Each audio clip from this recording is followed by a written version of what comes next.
What's going on, everyone? Welcome into GDT Live. I'm your host, Colton Davies, and alongside me is my co-host for the day, Riley Harrison. And we got some NHL news and some CHL stuff to kind of break down and talk about. But first, Riley, how are you doing? Good, man. Busy. For those regular listeners, they can see I'm in a different room, changing my house around. It's been a lot. That's why there's really been no lives this week. Everyone's busy trying to figure things out, but we're here on a let's call it a Blue Jays Friday because hopefully they can get things done today. Yeah, would be good to see them bang off the win tonight and win the World Series. Of course, it's also Halloween, so happy Halloween to everybody that is watching. Remember to be safe out there tonight and be a good boy, Willie. I'm looking at you. Let's get into a few things. Let's start with the guy on the wall behind me, Tyler Seguin, 1,000 NHL games. Been a player that I've watched since his inception in Plymouth and then going to Boston and winning the Stanley Cup. What do you make of Seguin getting to 1,000? And what do you make of that? Oh, I think it's great. I mean, let's say for a guy like him who's had noted injury problems, to still get there is pretty incredible. You think maybe he's around like 800 or something with how many games he's missed. It's like whole seasons at times. So, I think for him, it's fantastic. But also not surprising. I mean, second overall pick way back in 2010, 15 years ago now, like good player. You knew he had the skill to stick in the league. It was just injuries and he figured it out and he's still got another 200 or 300 games in him. So he's going to go a while here. Yeah, absolutely. I think he's one of those guys that's a workhorse, and if he's healthy, he can continue to play and see how things go. A few extensions around the league. Let's start with actually, before we get to the extensions, let's go back for a sec because Adam Henrique played his 1,000th NHL game, and Nikita Kucherov hit 1,000 NHL points. So why don't we talk a little bit about Kucherov hitting 1,000 points since you got the Tampa Bay Lightning jerseys behind you? Yeah, I mean, obviously pretty special. I think the fact that he did it so fast. He's the fastest player currently in the league, not named McDavid or Crosby, to do it. He beat Malkin and McKinnon by almost 50 games each. Obviously, no one's keeping up with McDavid's pace. He's like 100 ahead of Crosby even. So, but even just to be in that air is pretty impressive. Especially, there's a lot of guys getting 1,000 points. There's Tavares, there's Stamkos. A lot of these guys who have had great careers, none of them are doing it as fast as what he's doing because he's only, 31 this year, which is pretty impressive considering he didn't join the league until he was about 21, I think. So he started playing the league in 2015, I think, was the year. So for him, it's pretty impressive. Not much more to say about that. Just good for him. Happy to see that he's doing it. Actually, I do want to say this because friends of the show, Dan and Chris, I want to get your opinion on this. I don't know if you saw their last Empty Netters clip that I saw. They were asking, is Kucherov the best Russian in NHL history? Now, they weren't sure because obviously there's the guy who's the leading goal scorer in the history of the NHL right now. But Kucherov's point totals compared to Ovechkin's point totals at this point, Kucherov's 2 cups compared to Ovechkin's 1. Like they were breaking it down and they felt like they were crazy even talking about it. But what are your thoughts? It feels crazy to even to talk about that because Ovi's the goal holding record, right?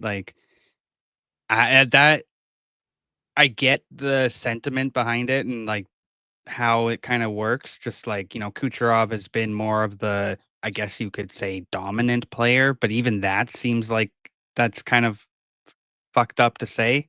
Yeah, because he's nowhere near as physical as Ovi. Ovi plays a way more physical style.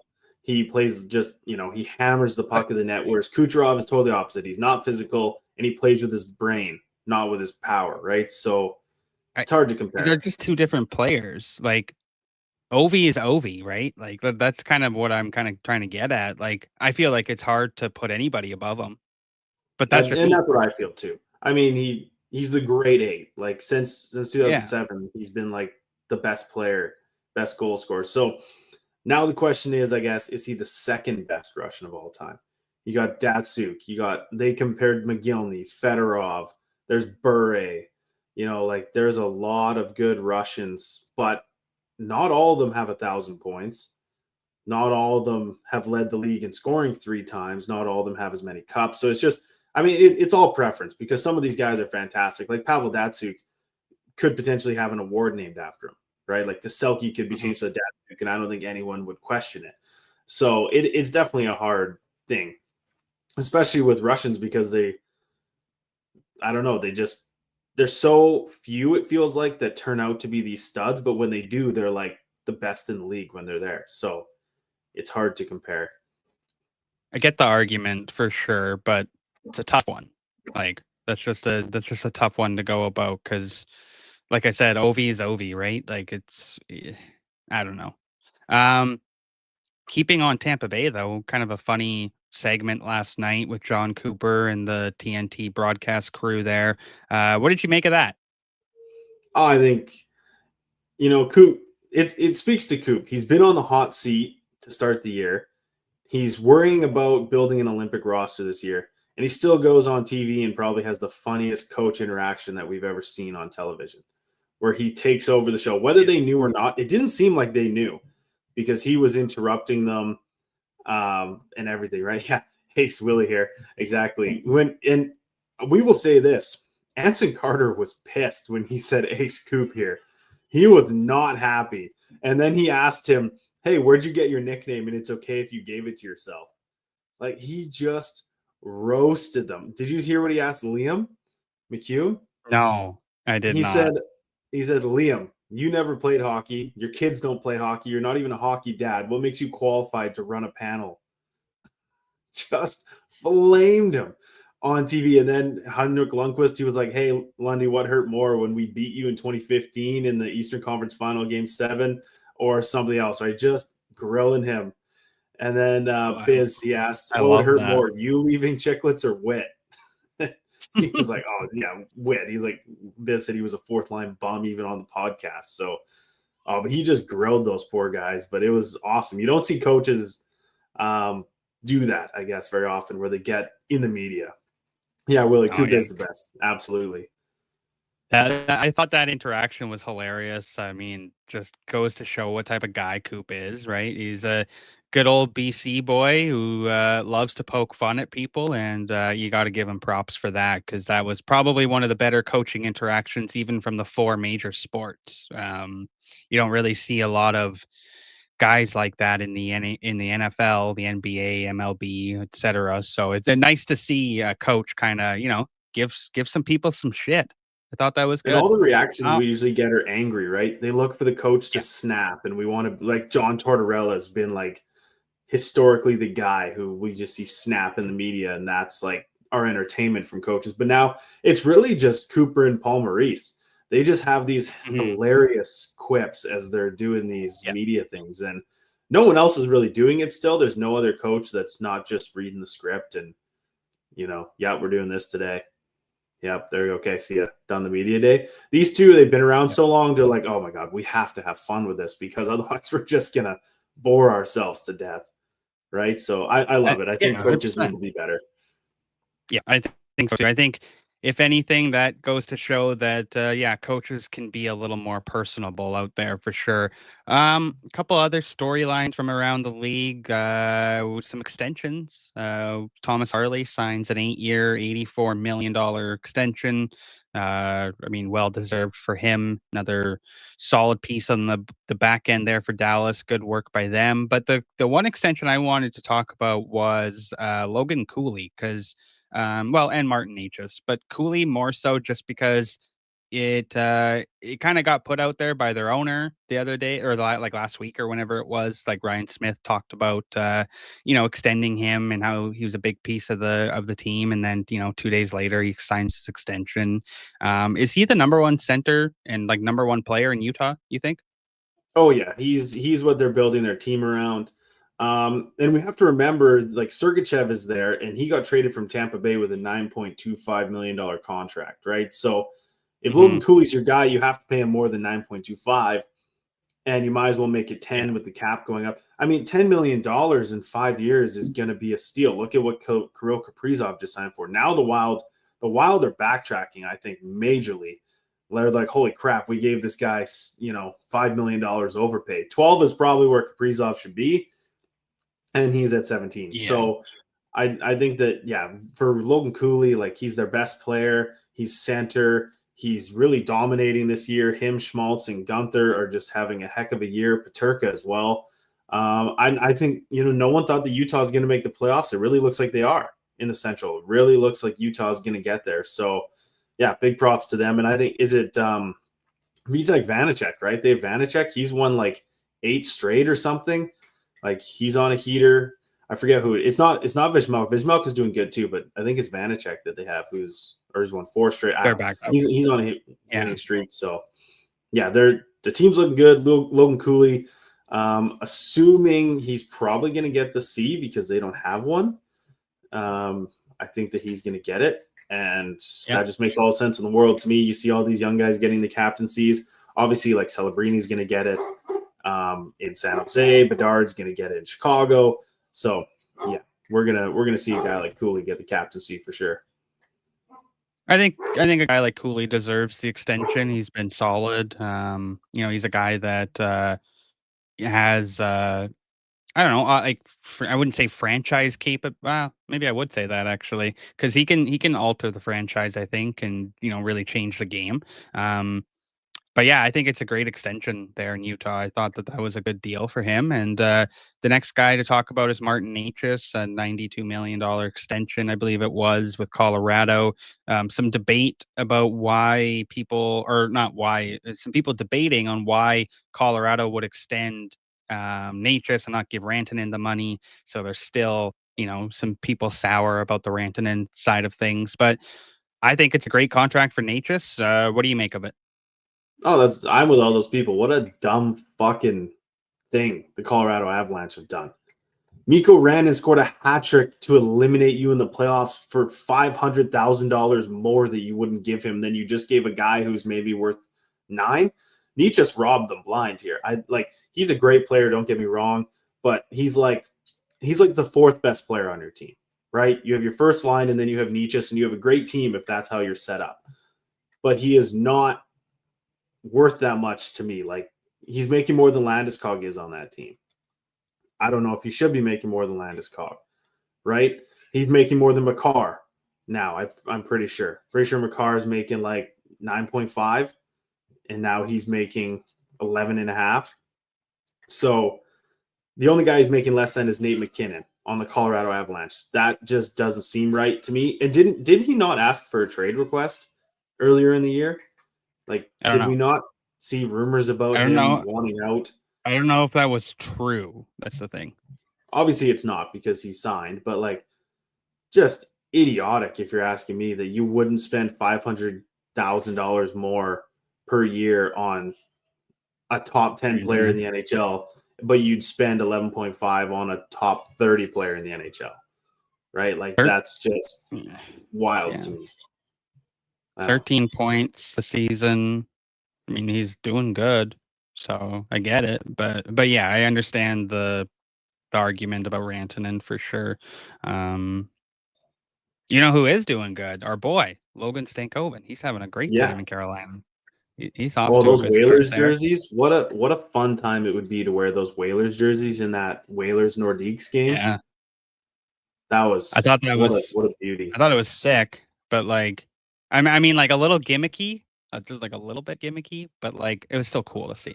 I'll get. I would rather them do 2 retro jerseys the same night versus a retro jersey versus a brand new jersey.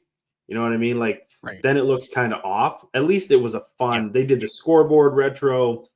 They had a full retro night. So I can appreciate that they actually put some effort into that. Like, but for me, they almost should have made those two teams in a Heritage Classic. And that, like, then they could have went all out on Heritage outfits, right? Instead of just a beginning of the season game. But I get it. I think it was cool regardless.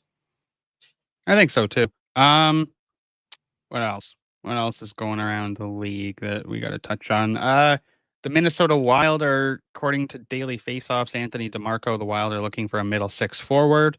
No idea. I mean, the one name he had in the article was Nazem Kadri. If Minnesota wants to go do that, that seems like an interesting move. But I think you're right on Minnesota backtracking a little bit. Like, maybe they Yeah, well, don't. Maybe they. are they still last? Are they still last in the I Central don't right know. now? I don't know. Willie, I'll look right now. where are you at? Tell us. 1 point ahead of St. Louis, 7th in the Central. Okay. So they're 3 points behind Chicago, who's in 5th, and they're 5 points out of a playoff spot. You know who's a middle six forward that they traded, who's off to a great start in Pittsburgh? Justin Brazeau. Yep, off to a fantastic start with Evgeny Malkin as a centerman.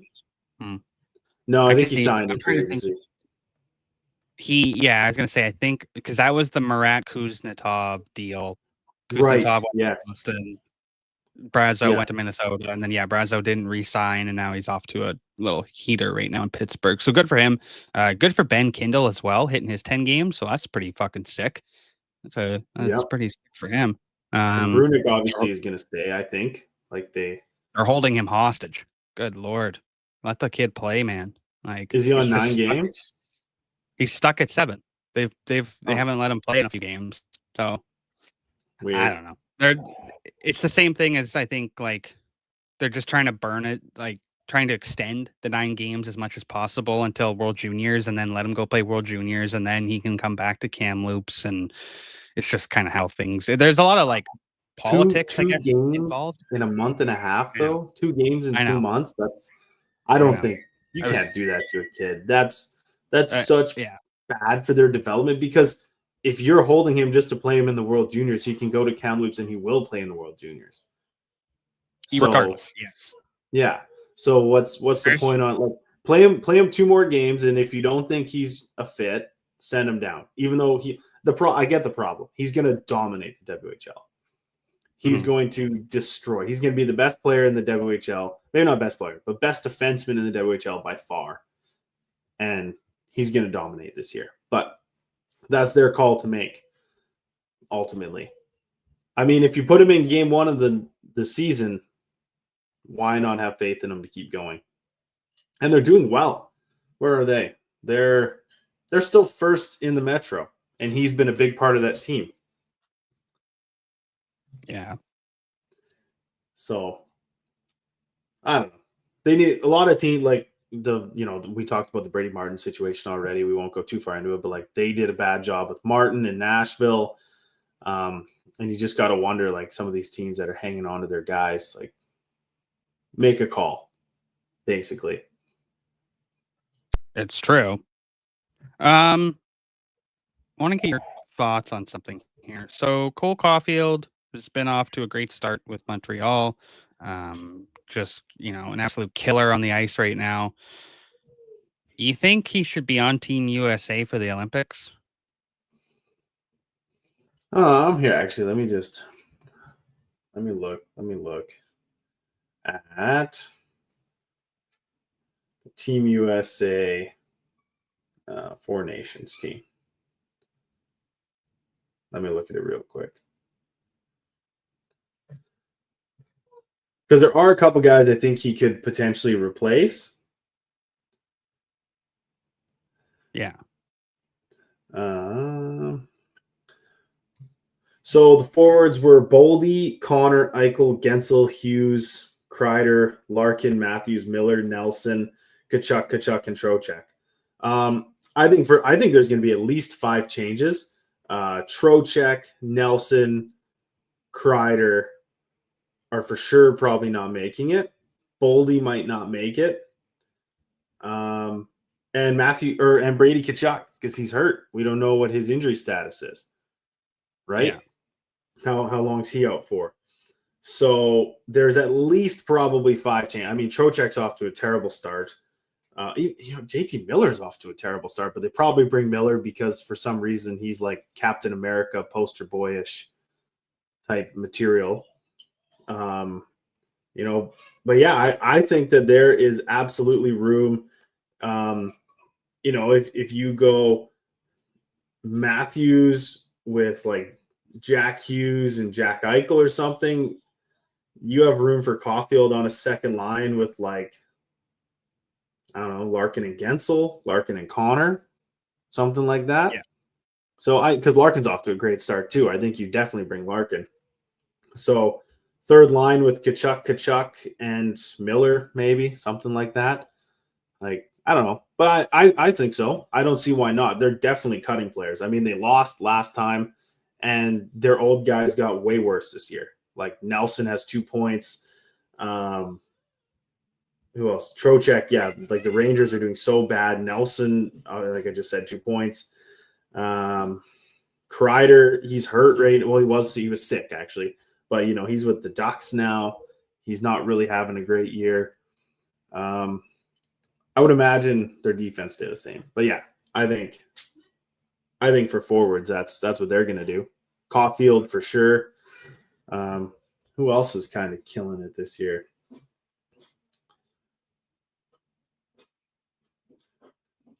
Actually, here's another one for you.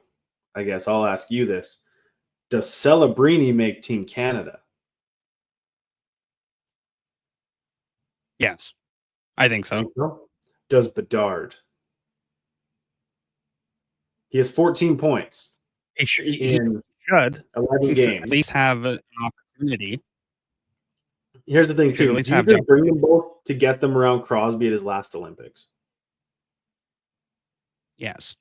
As the next wave. Like, if you're going to scratch 2 guys, why not scratch them? Right? Bring them around the team.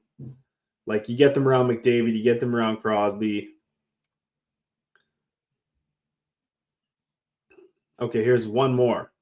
Nick Suzuki. Does Nick Suzuki make Team Canada?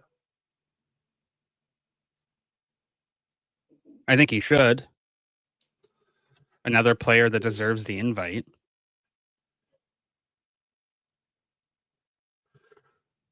So now we have to come look at Team Canada. Their forwards were Bennett, Cirelli, Crosby, Hagel, Jarvis, Konechny, McKinnon, Marchand, Marner, McDavid, Point, Reinhardt, and Stone. Stone is most likely out for the year. He's on LTIR again. So Stone most likely is not an option.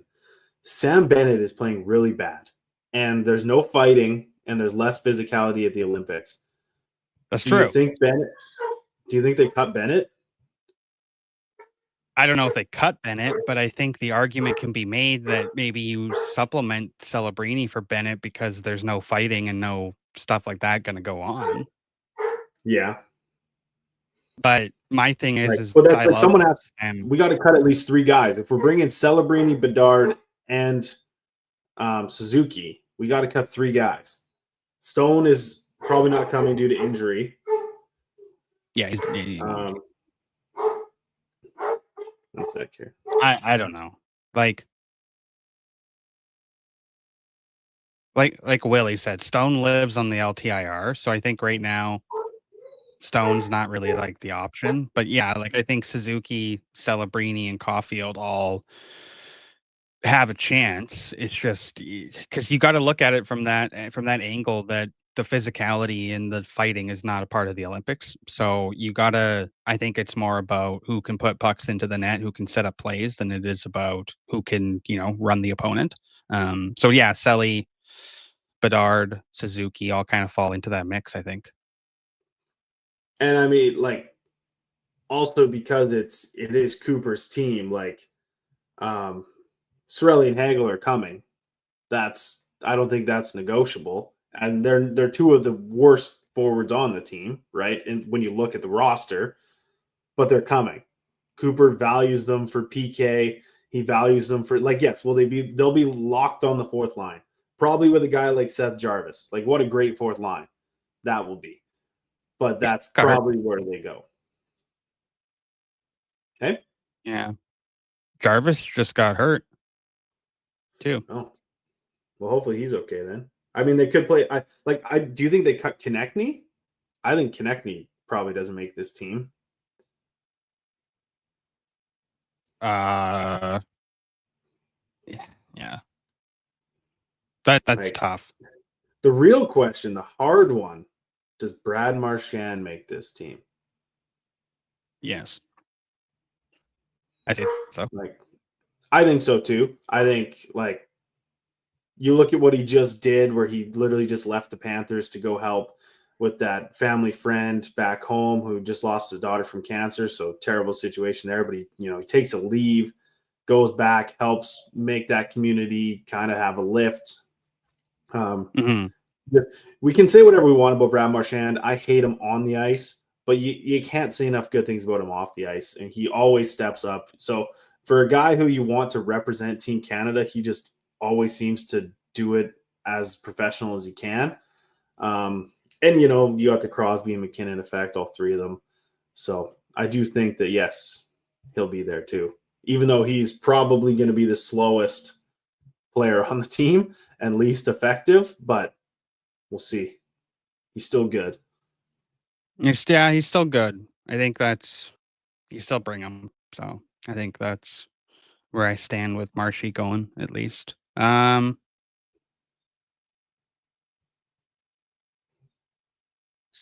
CHL news, I guess. Let's get into that. Want to throw to our ad first, and then we'll pop to that, and then we'll finish with some CHL news. So let's do that. Hockey is back, and this season's DraftKings Sportsbook is an official sports betting partner of the NHL, brings you all the speed, skill, and nonstop action you love. DraftKings Sportsbook delivers the unmatched intensity of the NHL right to your fingertips. From player props to the thrill of live in-game betting, every drop of the puck is your shot to win big. You can bet on lines such as the Washington Capitals on the money line at -230 to beat the New York Islanders, and Connor McMichael to score an anytime goal at +275. Odds and lines are subject to change. New customers, this one's for you. Bet just $5, and if your bet wins instantly, you'll get paid out $300 in bonus bets. Light the lamp all season long with DraftKings Sportsbook. Download the DraftKings Sportsbook app and use code THPN. That's code THPN to turn $5 into $300 in bonus bets if your bet wins. In partnership with DraftKings, the crown is yours. Gambling problem? Call 1-800-GAMBLER. In New York, call 877-8-HOPE-NY or text HOPE-NY 467-369. In Connecticut, help is available for problem gambling. Call 888-78-97-777 or visit ccpg.org. Please play responsibly. On behalf of Boot Hill Casino and Resort, Kansas, 21 plus age and eligibility varies by jurisdiction. Fees may apply in Illinois. Void in Ontario. Bonus bets expire 7 days after issuance. See sportsbook.draftkings.com/promos. NFL Sunday Ticket offer for new subscribers only and auto renews until canceled. Digital games and commercial use excluded. Restrictions apply. Apply NFL Sunday Ticket terms at youtube.com/go/NFL Sunday Ticket/terms. Limited time offer. All right. The CHL U.S. Top Prospects Challenge goes on next month in Calgary. I'll be going to that as well, so that'll be fun. Some names to watch, of course, our boy JP Hurlbert, Ethan Belchetz, Alessandro Diorio, Nikita Klipov, Mathis Preston, Caleb Malhotra from the Brantford Bulldogs, friends of the show, of course, Ryan Lynn, Xavier Villeneuve, Daxon Rudolph, friend of the show as well. Lots of great players going to this tournament or this challenge. I guess it's not really a tournament; it's just two teams. But cool to see. I think it'll be fun to watch these two teams kind of go at it again. Last year's challenge, of course, the CHL won. But this isn't really like an all-star game. It's these two teams care about winning. It's about which league is better. So I think it adds some flavor to the game. But what do you make of the rosters? And are you going to be tuning in, Riley? I hope so. I hope I can find the time to watch it. I should be able to. But I think obviously we look at the CHL roster, there is glaring roster pieces missing, right? McKenna, Verhoff, etc., that aren't there. But that just is what it is. That's going to be kind of how the future of things go. But I still think the CHL is probably the more superior league when you look at it. Like, this is still a great roster. You know, you mentioned Hurlburt, right? He's putting up over 2 points a game still, I think. Ryan Lynn as a defenseman has over a point per game. We're looking at potentially 4 Canadians, including Verhoff, defensemen drafted in the top 10 picks, right? Verhoff, Lynn, Villeneuve, and Daxton Rudolph. So, you know, the defense is potentially unrivaled even with just 3 of them there. You know, you got Mathis Preston, who could be a top 10 pick. You know, we're looking at such a great team. Obviously, you know, Tynan Lawrence too. He's kind of a loss, but again, that just is what it is with this current landscape. But yeah, I think this team's still going to probably pull out a win because there's no one on the American team that just kind of jumps out at you. There's really no one from America at the top of this draft, I don't think, is there?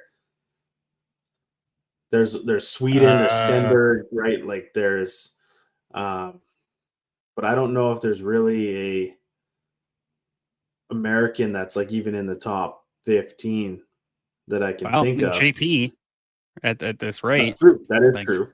They're missing him. So he's going against his former team too. So like that's the thing as well. Like he played for this USDP program or NTTB program, so he's going to be playing against, you know, his former teammates and stuff. So it's a fun little added, you know, wrinkle to the game. But yeah, I think like off the top of my head, I should know stuff like this, but I think off the top of my head, like he's probably the one American who's climbing the ranks so quickly and at this rate can be a top 15 pick. So we'll see what happens there. But yeah, like and another thing to kind of get to, like we just saw Ryan Gould return to the WHL. So he left Michigan Tech, I believe it was, and is now coming back to the Western Hockey League. Going to be playing for Everett. So the number 1 team in the CHL loads up. They send some draft picks to Swift Current, get the rights to Gould. He decommits. I've been tipped off by somebody, a friend of the show, who's an insider, that we're going to start seeing more of this. And we also know that friend of the show, Craig Button, predicted this months ago on a viral clip that went all over the internet for us, where Button talked about players going to be decommitting, and we're now starting to see it. There should be a couple more guys who will decommit in the next couple of weeks. Some interesting names to keep an eye on, some 05s, some 06s, and even some 07s who may be decommitting and coming back to the WHL and the CHL as a whole. Watch out for that. If you want any hints, go look at ice times. Some of these guys, those are your hints. And you'll be able to pick, and games played. You'll be able to pick who's going to be returning. It's not the hardest thing in the world to predict. There's some player names there that are like, you look at it and you go, oh, absolutely. Some of these kids are local to Kelowna as well. So I wonder about the Rockets kind of digging their heels in and trying to acquire these guys, get them to come play for them at the Memorial Cup. So there's another hint for a player as well. I just can't be giving names. So got to watch what I say. But Kelowna also acquired Peyton Kettles. They sent a slew of draft picks yesterday to Swift Current, acquired the Pittsburgh Penguins prospect. So Kelowna now starting to pick up speed a little bit, starting to build out their Memorial Cup roster. But yeah, just wanted to throw that little tidbit in there about some CHL or some NCAA guys returning. Watch for more of that over the next couple of weeks. And I think it's going to get interesting. And I think too, let's be honest, Gavin McKenna not lighting the lamp like like the world thought he would, probably helps with that. They're seeing how difficult it is to make that transition. That's one thing that Craig Button said to us was they don't realize how hard this is going to be. And I do think that eventually it's going to take a couple years to get there, but I really do believe that it's going to be the situation where guys are now going to play until 20 years old in the CHL. Because let's just talk about maximizing your hockey career. If you're not going to be an NHLer, if you're not going to go pro, you're going to get to about 24 years old max. If you go all the way to 20 in junior and then you go to 24 in college, maybe you have a redshirt year, you get to 25, right? That's like, there you go. That's the extent of your hockey career for 99% of the human beings on earth that play hockey. So a lot of guys, I think, that went at 17 and now have wasted a junior year and burned a college year of eligibility. Now they're like, oh crap, like this kind of sucks, right? So I think there's going to be a lot of tales of, okay, you should actually stay until at least you're 19. Get drafted into the NHL. If you don't, it should be like, if you don't get drafted into the NHL, now you have a chance to go extend your career 4 years and try to get to pro. If you can't get to pro, it was never going to happen. That's just the way it is. But I think that guys jumping at 18 years old, right? Like Caden Lindstrom not having a good year at Michigan State, was injured all last year in the CHL. Would it not have benefited him to come back and score 130 points for the Medicine Hat Tigers, or let's say the Kelowna Rockets if he got traded there or whatever, right? Like, I think it would have definitely benefited him over, what has he got, 5 points in 7 games and he's not playing every game. Like, I don't know. To me, it just doesn't seem like it was a smart jump for a guy like him. They made it seem like it was, and the excitement around coming there, I would have had a hard time turning it down too. Are you kidding me? This massive program offering you money. And and for him, maybe it was money because he has these significant injuries and he may not make it to a pro contract fully, right? Where he's able to he'll get his base for 3 years, but if he gets hurt in those 3 years, maybe he doesn't get the $5 million money. So I think that for some guys it's good, it's going to benefit them. For some guys it's not. And I think, like you said, Craig said by Christmas, we're going to see a lot return. And we've seen one, and it's not even November. Yep. So how many are we going to see in November? 10? How many are we going to see by Christmas? 30? Yeah. But then what's that going to do to the CHL? Like, that is going to, how 30 kids have to get cut before Christmas from the CHL after rosters have been finalized and, they work their bags off. So I think it's something that the CHL is going to want to avoid after this season, is going to be like, if you go, you go. You can come back next year. Because it's like, again, you got kids who have fought hard to make it, and then you only have 3 20-year-old slots. You get a 20-year-old who comes back, you lose a 20-year-old, right? That sucks for that 20-year-old. Now, what does he do? Does he go to college? Does he go to your college and take your place, right? Like, it becomes a hard situation. So I think it will be beneficial for guys to come back, but it can't just be flip-flop whenever you want.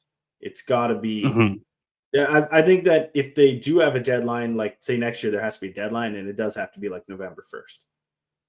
Yeah. Like if you don't know in 2 months that you don't want to be there, then you stay. Yeah. Yeah. I think that's more than fair, honestly. I think that's a good way to go about it. It helps mitigate roster moves and, cuts and all the stuff that you would have to do for your team as well.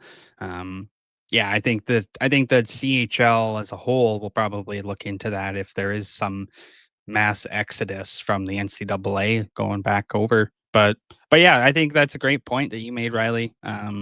It's going to be interesting to see what happens in November. So I think, everybody that's a fan of NCAA and junior hockey, just, keep your eyes out, watch what kind of happens in the landscape, and see what's going to kind of go on. But I think that does it for us, honestly. I've got nothing else really to chat about. Yeah, I think so. Let's, like you said at the beginning, have a good Halloween. Let's go Blue Jays tonight. I do want to throw this in there for everyone watching. Obviously, if you could subscribe to us on YouTube, that'd be awesome. Like the video there. Get in the comments. We'd love, we had Willie talking. We would love for more people to get involved in the conversation with us while we're going live here. Huge thing for us too is downloads on Spotify, Apple Music, and all that. I don't want to harp like, please go do it. But honestly, we've signed with the Hockey Podcast Network now. Downloads are something that actually matter to us. So we would love it if everyone could go hit download auto download on us on Spotify or whatever you do. That would just go a long way to helping us, do this more full time than guys like Colton and stuff already are.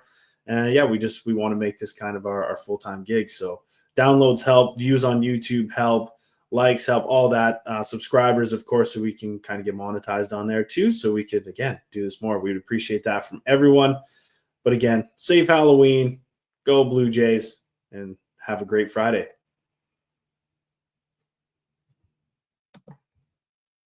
What's going on, everyone? Thank you for tuning into another video over here on the Game Day Tarps podcast and the Hockey Podcast Network. We've got so much more where this came from, so smash the like button, subscribe, and don't forget to hit the bell, turn the notifications on so you never miss a beat. For myself and the rest of the guys over at Game Day Tarps, we thank you, and we'll see you next time.